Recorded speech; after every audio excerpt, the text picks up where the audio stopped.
Claim Yeobright is the protagonist of the novel, অর্থাৎ Clym Yeobright এই চরিত্রটি কোন নোবেল বা কোন উপন্যাসের প্রধান চরিত্র সেটি আমাদের বলতে হবে।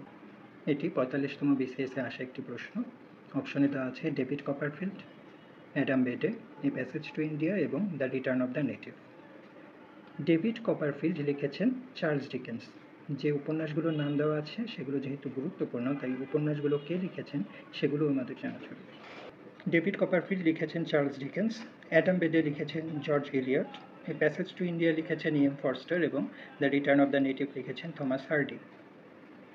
ক্লিম ইওব্রাইট এটি হচ্ছে দ্য রিটার্ন অফ দ্য নেটিভের প্রোটাগনিস্টের নাম। অ্যান্সার হবে option D, The Return of the native.